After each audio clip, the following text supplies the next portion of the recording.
오늘 우리에게 주시는 하나님의 말씀은 사도행전 3장 1절로 10절까지의 말씀입니다. 제9시 기도 시간에 베드로와 요한이 성전에 올라갈새 못 걷게 된 이를 사람들이 메고 오니 이는 성전에 들어가는 사람들에게 구걸하기 위하여 날마다 미문이라는 성전문에 두는 그가 베드로와 요한이 성전에 들어가려 함을 보고 구걸하거늘 요한과 더불어 주목하여 이르되 우리를 보라. 그가 그들에게서 무엇을 얻을까 하여 바라보거늘 이르되 은과 금은 내게 없거니와 내게 있는 이것을 내게 주노니 나사렛 예수 그리스도의 이름으로 일어나 걸으라. 오른손을 잡아 일으키니 발과 발목이 곧 힘을 얻고 걸으며 그들과 함께 성전으로 들어가면서 걷기도 하고 뛰기도 하며 하나님을 찬송, 모든 백성이 그 걷는 것과 하나님을 찬송함을 보고 함께 읽겠습니다. 그가 본래 성전 미문에 앉아 구걸하던 사람인 줄을 알고 그에게 일어난 일로 인하여 심히 놀랍게 여기며 놀라니라. 아멘. 저는 오늘 예수의 이름으로 일어나 걸으라, 예수의 이름으로 일어나 걸으라 라는 제목으로 하나님의 말씀 전하도록 하겠습니다. 오늘 저를 따라서 한번 제목을 선포해 볼까요? 예수의 이름으로 일어나 걸으라. 우리 한번 더, 예수의 이름으로 일어나 걸으라. 이 말씀대로 이루어지는 이 밤 되기를 축복합니다. 오늘 우리가 읽은 이 본문은 굉장히 유명한 본문이죠. 그리고 너무나도 우리 성도님들이 사랑하는 본문입니다. 아마도 익숙한 본문, 그래서 우리가 지나치기 쉽지만 익숙하다는 말은 어쩌면 우리에게 굉장히 중요하다는 의미일 수 있겠습니다. 공기가 익숙하죠. 물이 익숙하죠. 그러나 그 익숙한 것이 얼마나 중요한지를 우리가 너무나 잘 알고 있습니다. 저는 여러 방법으로 또 이 본문을 바라볼 수 있겠지만 이 본문을 보면서 우리가 구제를 열심히 해야 된다, 또 이렇게 가난한 사람들을 도와줘야 한다라는 또 아주 좋은 의미에서 해석할 수도 있겠지만 오늘 저는 이 본문을 조금 더 영적인 의미에서 바라보며 해석하기를 원합니다. 단지 이 사건, 오늘 못 걷던 그 거린이 예수의 이름으로 걷게 되는 이 기사, 어떻게 보면 뉴스나 지금 이 신문에 나오는 어떤 기사를 적어놓은 걸 수도 있어요. 그렇게 받아들이게 된다면 사실 이 본문이 우리하고는 전혀 상관이 없는 거죠. 우리 가운데 이런 장애 가운데 있는 사람이 많이 없지 않습니까? 대부분의 사람들에게 필요 없는 본문이 될 것입니다. 그러나 성령께서 오늘 이 본문을 사도행전 3장, 특별히 오순절 사건 이후에 최초의 기적 사건으로 이 본문을 심어주신 것은 분명한 이 말씀이 진리의 사건이기 때문인지를 믿습니다. 그 말은 이 사건이 그저 이 육신적인 장애가 있는 자에게만 해당되는, 그리고 이 금전적인 이 형편이 어려운 자들에게만 주는 메시지가 아니라 모든 인류, 모든 인생 가운데 주는, 모든 상황 가운데 주는 하나님의 말씀이다라는 것입니다. 오늘 이 사건이 우리를 향한 우리 하나님의 거룩한 계시의 말씀임을 믿고 나아갈 수 있기를 축복합니다. 오늘 이 이야기의 내용을 총 3가지 단락으로 한번 살펴보기 원합니다. 첫 번째, 어떤 사람이 지금 등장하고 있습니까? 나면서부터 못 걷는 한 사람이 지금 등장하고 있습니다. 우리 1절로 3절까지의 말씀 한번 같이 보도록 하겠습니다. 같이 읽겠습니다. 시작. 제9시 기도 시간에 베드로와 요한이 성전에 올라갈새 나면서 못 걷게 된 이를 사람들이 메고 오니 이는 성전에 들어가는 사람들에게 구걸하기 위하여 날마다 미문이라는 성전문에 두는 자라. 그가 베드로와 요한이 성전에 들어가려 함을 보고 구걸하거늘. 오늘 성경은 우리에게 한 사람을 향해서 스포트라이트를 비춰주며 이 사람을 주목하여 보라라고 우리에게 가르쳐주고 있습니다. 그 사람은 어떤 사람입니까? 성전 미문 앞에 있었지만 나면서부터 걷지 못하여 정말 다른 사람들의 힘에 의하여 옮겨진 그 자리에서 구걸하며 하루하루 연명할 수밖에 없었던 그런 신세의 사람이었습니다. 오늘 제가 아까 말씀드린 것처럼 이 한 사람을 살펴볼 때 그저 표면적인 그런 육체적인 질병, 또 이 사람의 어떤 금전적인 그 가난을 우리가 바라보는 것 너머로 우리가 영적으로 이 부분을 오늘 살펴보기 원하는데요. 첫 번째, 오늘 성경이 기록하고 있는 대로 이 사람에 대해서 어떻게 표현하고 있습니까? 나면서부터 못 걷게 된 사람이다 라고 말하고 있습니다. 여러분, 이것은 무엇을 의미하는 단어일까요? 영적으로? 영적인 무능의 상태. 죄에 빠진 이 인류, 이 죄인들 가운데 있는 이 영적 무능의 상태를 오늘 성경은 정확하게 드러내고 있는 것입니다. 못 걷다라는 것은 어떤 상징적인 의미입니까? 당연히 해야 하는 일, 그 일을 못하는 사람인 거예요. 당연히 할 수 있는 최소한의 그 일조차 못하는 상태라는 것입니다. 걷는다는 것은 상징적인 의미에서 가장 기본이 되는 신체의 기능과 활동이죠. 그러나 이 한 사람은 날 때부터 걷지를 못했다는 것입니다. 성장하면서 얼마나 큰 좌절과 슬픔에 부딪혔겠습니까? 그러나 이러한 육적인 신체적인 장애만이 아니죠. 이것이 작은 일은 아니지만 최근에 우리 현대인들을 힘들게 하는 이 정신적인 장애의 문제, 이 마음의 병도 심각하죠. 육체는 멀쩡한데 여러 이 정신적인 이 눌림 가운데 있는 현대인들이 많이 있습니다. 사람 만나길 거부하는 어떤 사람들이 있어요. 건강한 이 남성이고 또 건강한 딸인데 사람 만나는 거를 거부하면서 몇 년째 방에 문을 걸어 잠그고 가족과도 한마디도 얘기 안 하는, 그래서 그 부모가 정말 이 안타까워하면서 눈물 흘리면서 그 자신의 사연을 이야기하는 것을 들어본 적이 있습니다. 현대인들을 괴롭히는 그 우울증, 강박, 스트레스, 그로 인해 말미암는 극단적인 선택, 결코 가벼운 문제가 아닙니다. 그러나 오늘 본문을 통해서 우리가 바라봐야 하는 가장 심각한 장애, 가장 심각한 문제는 영적인 장애, 특별히 영적인 무능의 문제입니다. 예수님께서도 말씀하셨어요. 멀쩡히 걸어다니는 바리새인들, 지체 높은 그 사람들을 향해서 예수님께서는 너희들이 영적인 맹인이다 라고 말씀하셨어요. 우리 요한복음 9장 41절 말씀 우리 한번 같이 읽어볼까요? 시작. 예수께서 이르시되 너희가 맹인이 되었더라면 죄가 없으려니와 본다고 하니 너희 죄가 그대로 있느니라. 네, 이런 사람같이 예수님께서 지금 눈먼 사람을 고쳐주셔서 보게 하는 그런 놀라운 기적을 행하신 직후인데 바리새인들은 그럼에도 불구하고 예수님을 알아보지 못하는 거예요. 예수님을 인정하지 못하는 거예요. 그래서 예수님께서 이렇게 말씀하시면서 너희야말로 진정한 의미에서의 맹인이다 라고 말씀하시고 있는 것입니다. 당연히 예수를 인정해야 하는데, 당연히 예수를 알아보고 그분 앞에 찬양하고 또 나아가야 하는데 무관심하고 오히려 예수를 배척하는 그 유대인들, 이 초대교회 예수가 너희가 십자가에 못 박힌 그 예수가 하나님의 아들임을 알아야 하는 이 유대인들, 성전을 드나드는 모든 유대인들이 그것을 알지 못한 채 예수님을 환영하지 못하고 예수님을 찬양하지 못하는 그들의 상태를 오늘 본문은 보여주고 있습니다. 마땅히 해야 할 일을 하지 못하는 그 영적인 무능, 마땅히 예배해야 할 그분을 예배하지 못하고 마땅히 찬양해야 할 그분을 찬양하지 못하는 영적 무능의 상태를 보여주고 있습니다. 두 번째로 이 사람에 대해서 성경은 또 어떻게 가르쳐주고 있습니까? 그가 구걸할 수밖에 없는 인생이었다. 구걸하기 위해서 지금 그 성전 미문 앞에 놓여 있다라는 것입니다. 거지였음을 가르쳐주고 있죠. 이것을 영적으로 해석하면 우리가 어떻게 볼 수 있습니까? 영적인 파산 상태, 영적인 무능뿐 아니라 영적인 이 가난, 이 심각한 영적인 파산 상태를 가르쳐주고 있습니다. 그에게 최소한으로 있어야 될 것조차 없는 거예요. 제때제때 그래서 필요한 것을 사고 또 구하고 또 그것을 가지고 삶을 영위해 가야 하는데 그것이 없기 때문에 이 거린이 구걸할 수밖에 없고 어떤 꿈이나 희망을 이야기할 수 없던 채로 하루하루 타이에 의해서 구걸하며 연명할 수밖에 없는 그 상태, 영적인 파산 상태. 인생의 기로에서 때로는 우리에게 희망이 필요한데 희망을 구할 수가 없습니다. 용기가 필요한 순간이 있는데 용기를 얻을 수가 없습니다. 자신감이 때로는 필요한데 그 자신감을 취할 수가 없습니다.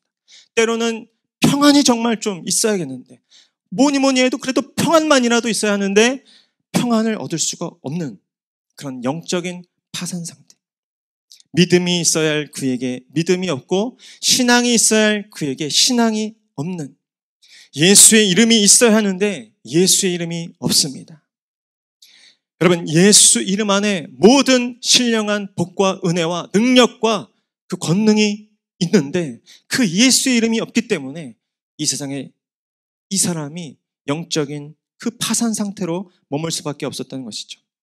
계시록 3장 17절에 이것을 꼬집고 계십니다. 우리 계시록 3장 17절 말씀도 함께 같이 읽겠습니다. 시작.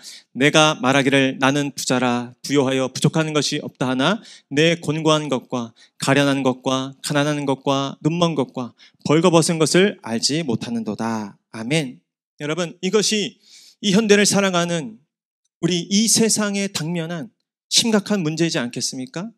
하나님을 알지 못하는, 예수의 이름을 알지 못하는 그 사람들의, 또 때로는 예수의 이름을 알았다고 하나 그 이름을 놓치고 그 이름을 잃어버린 우리 현대 크리스찬 성도들의 심각한 재난의 사태가 아닙니까?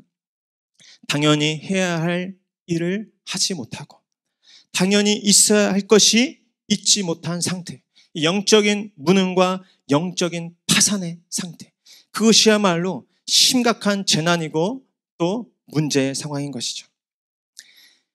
하나님의 피조물로서 당연히 하나님을 알고 그 하나님을 믿고 또 그 하나님을 섬겨야 하는데 하나님을 모릅니다. 하나님을 믿지 못합니다. 하나님을 섬기지 못합니다. 때로는 성도들도 마땅히 하나님을 알아야 하는데, 하나님께 예배해야 하는데, 믿음으로 기도해야 하는데, 고난을 이겨야 하는데 그러지 못하죠. 본래 하나님의 숨결로 살아가야 하는 인생이 땅의 것으로만 살아가는 흙의 인생을 살니 그 인생에는 저주와 고통뿐인 것입니다.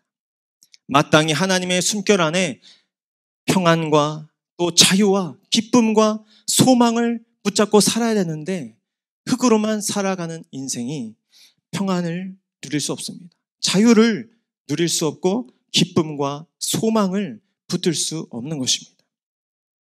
여러분, 그러나 이 영적인 심각한 무능과 또 파산 상태에서 아무 소망 없이 머물 수밖에 없었던 이 절망이 가득한 인생 가운데 놀라운 하나님의 구원이 임하는 것을 우리가 보게 됩니다. 우리 4절로 6절까지 말씀 한번 같이 읽도록 하겠습니다. 시작. 베드로가 요한과 더불어 주목하여 이르되 우리를 보라 하니 그가 그들에게서 무엇을 얻을까 하여 바라보거늘 베드로가 이르되 은과 금은 내게 없거니와 내게 있는 이것을 내게 주노니 나사렛 예수 그리스도의 이름으로 일어나 걸으라 하고. 아멘. 그럼 무엇입니까? 베드로와 요한이 예수의 이름을 그에게 선포하고 있는 것입니다. 예수 이름에 있는 이 무한한 권세와 능력에 대해서 또한 오늘 본문은 우리에게 말씀하고 있습니다. 여러분, 그 어느 문보다 그 아름다운 성전문이 이 미문이었어요. 그런데 그 성전 미문 곁에 머물면서도 하나님의 구원과 능력을 전혀 체험하지 못하고 있습니다. 하나님이 창조하신 이 아름다운 피조세계 살면서도 하나님을 알아보지 못하고 하나님께 반응하지 못하고 하나님을 섬기지 못하는 인생의 죄인들의 심각한 영적 불구와 궁핍의 상황을 이야기하고 있습니다. 그래서 사람들이 옮겨준 그 자리에서 구걸을 하며 하루하루 살아갈 수밖에 없는 이 소망 없는 자에게 오늘 구원이 임하였습니다. 바로 예수의 제자였던 그 베드로와 요한이 그에게 찾아온 것입니다.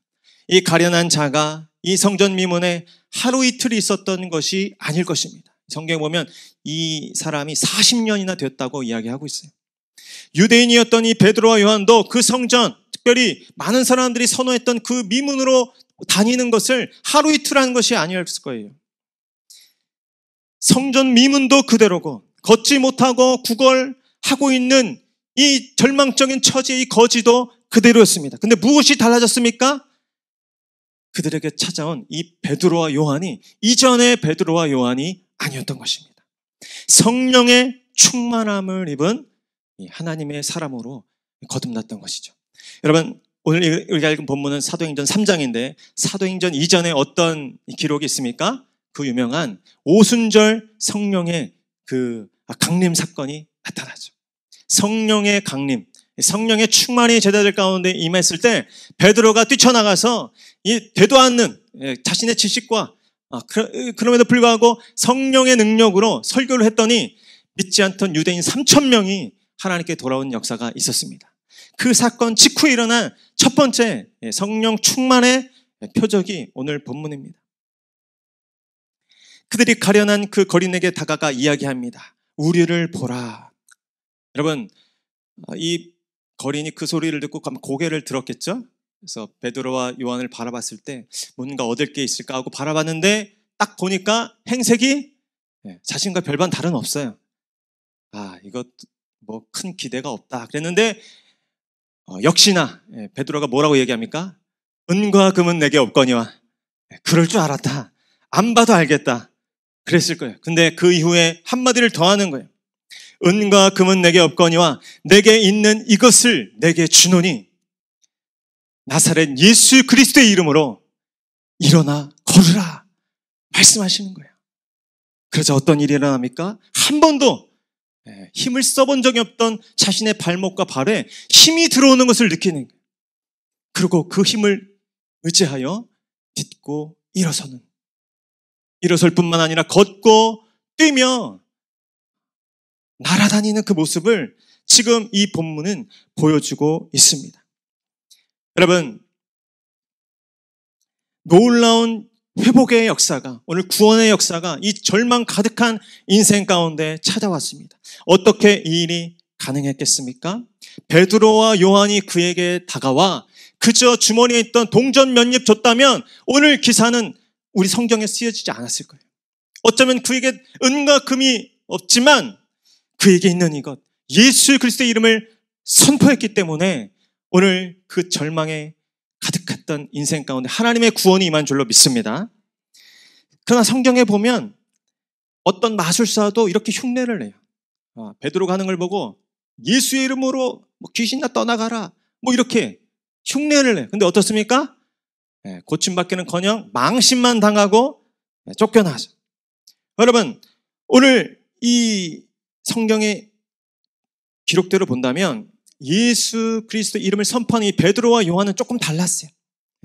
뭐가 달랐냐면 예수의 이름을 그저 입술에서만 선포하신 것이 아니고 정말 그는 예수의 이름을 가진 자였어요. 저를 따라서요. 예수의 이름을 가진 자, 예수의 이름을 소유한 자. 오늘 밤에 저와 여러분이 예수의 이름을 가진 자 되기를 축복합니다. 여러분, 그저 입술에서만 그냥 흉내내는 그런 선포가 아니고 이 베드로와 요한에게는 그저 이제 예수님의 12제자라는 그 직함 받고 그냥 따라다니던 그런 흉내내던 그런 제자들이 아니고 정말 오순절 성령의 강림 사건 이후에 예수의 이름을 소유한 자들이 되었다는 거예요. 예수의 이름을 가진 자가 되었어요. 그래서 오늘 이렇게 쓰임받을 수 있었습니다. 그리고 그 이름을 선포하여 오늘 이 절망의 현장에 구원이 임했던 것입니다. 저는 이 예수의 이름을 가진 자를 두 가지로 오늘 살펴보면서 설명하길 원합니다. 첫 번째, 예수의 이름을 가진 자는 어떤 사람입니까? 저를 따십시오. 예수를 확신하는 자. 모든 상황에 예수를 확신하는 자. 그렇습니다. 예수를 확신하는 자가 바로 이 예수의 이름을 가진 자입니다. 여러분, 아까 말씀대로 이 베드로와 요한은 그 어느 때보다 성령이 충만한 사람이라고 했어요. 여러분, 성령이 충만하다는 것을 다르게 표현할 수도 있겠지만 저는 예수의 이름이 충만한 상태가 성령이 충만한 상태인 줄로 믿습니다. 그 의미는 무엇이냐면 예수가 전부다라는 거예요. 예수가 모든 것의 모든 것이다. 그냥 이 말뿐이 아니라 미사여구가 아니라 정말 그것이 자신의 삶의 고백이 되는 거예요. 예수가 정말 최후 승리구나. 예수가 정말 영원한 능력이구나. 절대적인 능력이구나. 이것을 부인할 수 없는 거예요. 그냥 흉내내는 것이 아니라 내 안에서 성령께서 그 사실을 강력하게 주장하시는 거예요. 어떻게 보면 성령 충만은 사실 별거 아니에요. 제대로 알아야 할 것을 제대로 아는 게 성령 충만이에요. 당연히 고백해야 할 것을 당연하게 고백할 줄 아는 것. 그것이 성령 충만이에요. 방언 좀 못해도 괜찮아요. 여러분, 예수가 하나님의 아들이신 것을 정말 제대로 믿는다고 한번 생각해 보십시오. 예수가 그리스도라는 것을 정말 제대로 믿는다고 한번 생각해 보세요. 예수가 길과 진리와 생명이라는 사실을 정말 100% 깨닫는다고 생각해 보세요. 얼마나 강력한 능력이 되겠습니까? 오늘 베드로와 요한, 그동안 예수의 12제자라는 타이틀도 있고 이런저런 체험도 있었지만 성령 충만, 정말 위로부터 부어지는 그 온전한 이해와 그 깨달음, 너무나도 당연했던 것을 당연하게 알고 이제 이해하고 간직할 수 있게 되었는데, 그것은 뭐냐면 예수 안에 완전한 권세와 능력이 있다라는 것입니다. 이 확신, 에베소서 1장 3절에 이렇게 고백하고 있습니다. 우리 한번 같이 읽어볼까요? 에베소서 시작. 찬송하리로다 하나님 우리 주 예수 그리스도의 아버지께서 그리스도 안에서 하늘에 속한 모든 신령한 복을 우리에게 주시되. 여러분, 하늘에 속한 모든 신령한 복이 예수 그리스도 안에 있음을 믿으시길 축원합니다. 하늘에 속한 신령한 복이라는 것은 형용할 수 없지만 정말 이 땅에 있는 축복과 어떤 평안과 어떤 이 생명보다 전혀 비교할 수조차 없는 그런 영원한 절대적인 그 가치가 예수 그리스도 안에 있다라는 것입니다. 그 말은 무슨 말입니까? 예수는 어떤 사람, 어떤 상황에도 길과 진리와 생명이 된다는 것이 절대적으로 필수한, 그래서 절대적으로 유익이 되는 진리와 생명이신 분. 저는 이 말씀을 준비하면서 그 단어가 생각났어요. 만병통치약. 사실 이 표현은 조금 부정적인 의미가 담겨 있잖아요. 아무리 좋은 약도 모든 병에 다 효험이 있을 리는 없는데 과장하지 말아라. 그런 것은 세상에 없다라는 식의 표현을 할 때 이 만병통치약이라는 약을 쓰는데, 그래서 좋은 대학 가는 게 만병통치약이냐, 박사학위 받는 게 만병통치약이냐 이런 말 쓰잖아요. 근데 저는 오늘 감히 여러분 앞에 이렇게 선포합니다. 예수 그리스도는 만병의 치료자가 되는 줄 믿습니다. 예수 그리스도는 만사의 어떤 상황과 문제에도 마스터키가 될 줄로 믿습니다. 예수의 이름은 모든 상황, 모든 사람들에게 절대적으로 유익하고 절대적인 생명이 된다는 것입니다. 때는 우리의 생각과 관점에서는 이해할 수 없지만, 그러나 우리의 생각과 우리의 어떤 예상을 뛰어넘는 방식에서 예수님은 모든 사람, 모든 상황에게 절대적으로 필요한 존재고, 절대적으로 유익한 존재고, 절대적으로 생명이신 분이시다. 이 확신, 모든 상황, 인생에 정말 다 열거할 수 없는 그 절망과 그 모든 두려움, 무기력과 그 한계의 상황 가운데 벼랑 끝에 놓인 그 어떠한 상황에도 예수의 이름은 그 인생을 도우실 수 있고 건지실 수 있고 무언가를 하실 수 있는 권능의 이름을 믿고 나아가시기를 축복합니다. 이 사실을 오늘 우리는 새롭게 고백해야 하는, 날마다 고백해야 하는 것이, 이미 이 이름의 능력과 그 권세를 알고 계시고 있다면 감사하십시오. 서울에 집 한 채가 없어도 감사하십시오. 감격하십시오. 서울에 집 수십 채 오는 비교도 안 될 그 놀라운 권세와 권능이 여러분에게 주어진 예수 이름 안에 있는 줄 믿으시기 바랍니다. 그러나 아직 이 이름에 대해서 제대로 알지 못하고 확신이 없는 분들은 정말 안타까워하셔야 합니다. 이 이름을 알지 못한다면 그것은 그 어떤 일보다도 인생의 큰 손해이고 또 불행이기 때문입니다. 여러분, 호랑이는 죽어서 가죽을 남기고 사람은 죽어서 이름을 남긴다고 하잖아요. 그런데 우리 성도들은 이 속담도 새롭게 해석해야 합니다. 그저 내 이름 남기는 것이 아니고 우리는 예수의 이름을 남기는 자들이 되어야 될 줄로 믿습니다. 여러분, 여러분의 자녀들에게 그 어떤 이 알량한 재산 몇 푼 남겨주는 것보다도 이 예수의 이름을 물려주는 것이 가장 큰 유산이고 축복이 될 줄로 믿으시길 바랍니다. 예수의 이름, 그 이름에 대한 확신이 오늘 우리 가운데 있을 때, 우리 자녀들 가운데 있을 때 우리는 진정한 승리의 삶을 살 수 있습니다. 여러분, 또 한 가지, 예수의 이름을 가졌다는 말은 어떻게 또 바라볼 수 있습니까? 예수가 기준인 자입니다. 저를 다시요. 예수가 기준인 자. 그렇습니다. 예수가 기준이기 때문에 더 이상 이 세상 사람들의 이 평가와 또 내 인간적인 평가가 그렇게 중요하지 않은 거예요. 예수의 이름을 가진 자는 예수가 모든 삶의 기준이 되는 것입니다. 무엇을 보더라도 예수가 보이는 거예요. 어떤 대단한 것을 봐도 예수의 능력이 먼저 생각이 나는 거예요. 40평생을 불구로 살아온 이 인생, 자신의 힘으로는 아무것도 할 수 없어서 그저 그 옮겨진 자리에서 구걸할 수밖에 없는 이 비굴한 인생. 인간적인 눈으로 보면 한없이 절망스럽고 세상적인 기준에서 보면 더 이상 소망이 없는. 그러나 오늘 베드로의 눈에는, 요한의 눈에는 이 절망이, 이 불행이, 그의 가난이 크게 보이기보다 예수가 보이는 거예요. 예수의 그 무한한 능력과 그 자비와 사랑, 예수의 이름 안에 있는 그 크신 권세와 능력이 먼저 더 떠오르는 거예요. 심각해 보이는 그의 문제가 절망으로 여겨지는 그의 형편이 다르게 보이는 거예요.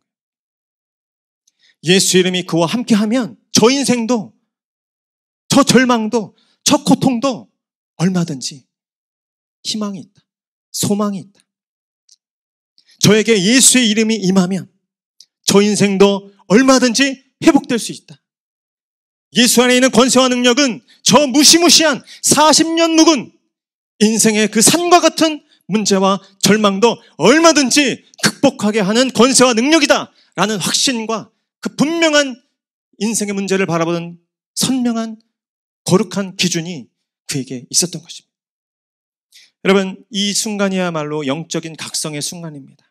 성령의 충만함으로 눈에 비늘이 벗겨지고 거듭나게 되는 순간이죠.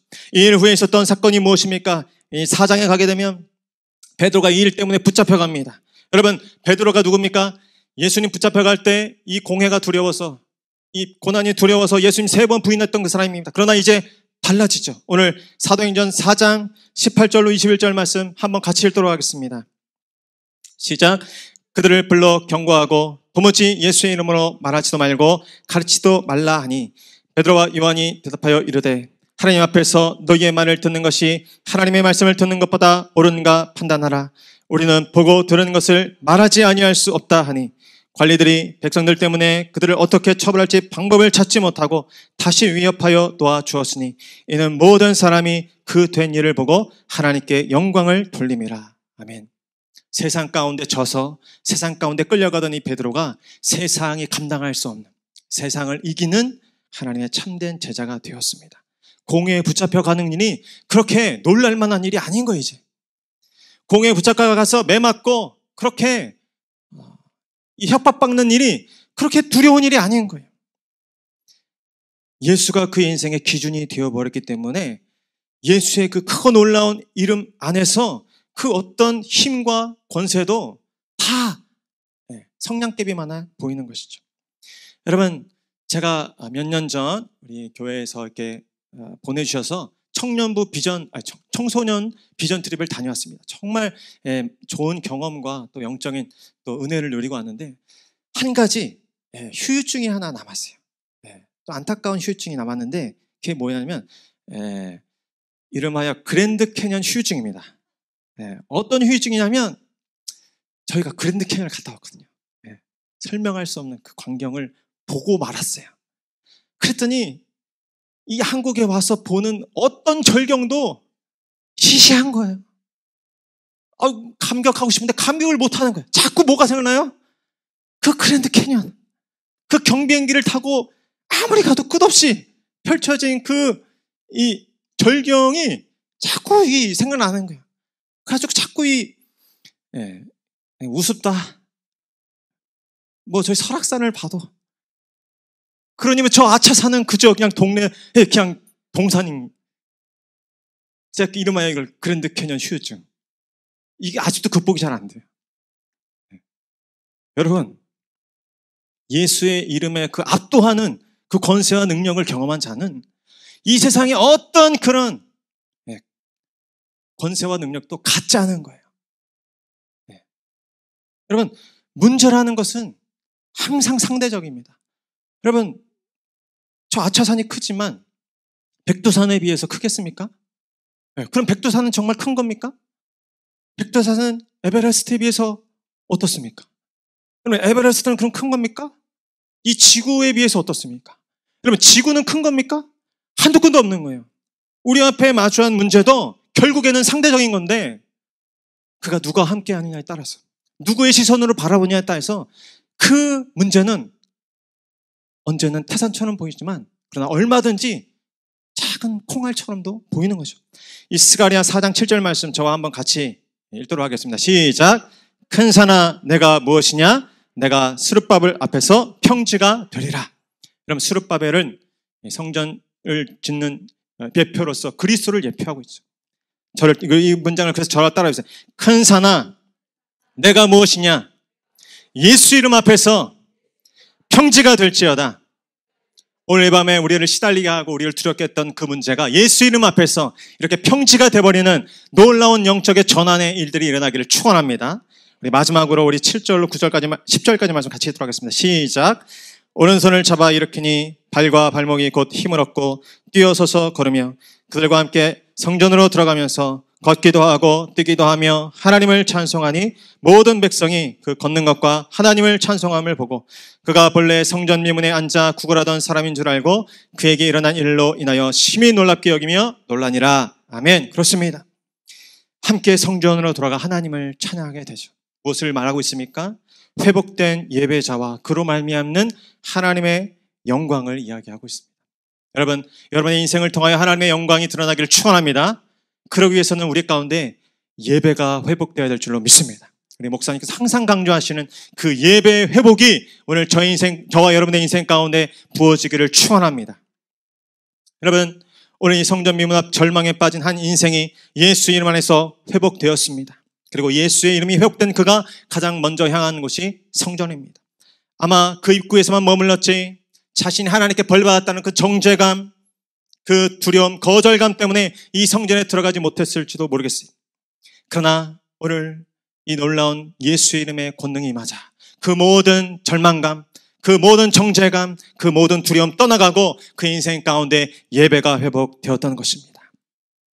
여러분, 오늘 이 인생 가운데도 우리로 예배하지 못하게 하는, 감히 그 현장 앞에 예수의 이름을 찬양할 수 없게 만드는 여러분의 인생의 자리들이 있습니까? 그 견고한 진의 현장들이 있습니까? 오늘 저와 여러분이 마땅히 하나님을 찬양하고 예배하지 못하도록 우리를 올가매고 사로잡고 묶고 있는 그 메인들이 있습니까? 우리가 무엇 때문에 두려워하고 있습니까? 우리가 무엇 때문에 자주 우리의 삶이 가치 없다고 또 초라하다고 느끼게 됩니까? 그 모든 어둠의 현장을 향해서 오늘 예수의 이름을 선포하시기를 축원합니다.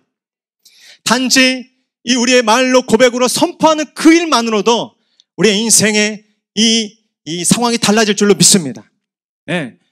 여러분, 예수의 이름으로 그 묶임들이 끊어질, 예수의 이름으로 그 모든 사슬들이 끊어지는 것입니다. 보이는 겉으로 드러난 현상 이면에 더욱더 심각한 것은 보이지 않는 이 영적인 혈과육에 속하지 않은 보이지 않는 영들과 이 세상 공중 권세 잡은 자들과의 싸움입니다. 이 싸움에서 우리가 내세울 것, 붙잡을 것은 예수의 이름밖에 없습니다. 여러분, 예수의 이름 선포할 때 우리에게 두려움을 주었던 그 현장, 우리에게 절망함을 주었던 그 현장이 오히려 역전돼서 하나님을 찬송하는 자리가 되게 하고 온 세상 사람들 앞에서 하나님을 예배하는, 하나님께 영광 돌리게 하는 그 현장이 될 줄로 믿습니다. 예수의 이름 안에 불가능이 없고 예수 이름이 소용없을 정도로 심각한 아무 일도 없음을 믿으시길 축원합니다. 예수 이름이 힘을 못 쓸 정도로 절망적인 인생은 없습니다. 오늘 우리 표 말씀처럼 보라 내가 새 일을 행하리니 이제 나타낼 것이라 너희가 그것을 알지 못하겠느냐 반드시 내가 광야의 길을 사막의 강을 내리니. 여러분, 우리 하나님께서는 광야의 길을 내고 사막의 강을 내는 분이신 줄을 믿으시길 바랍니다. 그 예수의 이름을 붙잡고 오늘 이 밤 찬양하고 기도하기 시작할 때 우리의 인생을 짓누르던 그 견고한 진들이 다 끊어질 줄로 믿습니다. 우리 인생에 두려움을 줬던 그 먼지 산과 같은 문제들이 콩알만해질 줄로 믿습니다.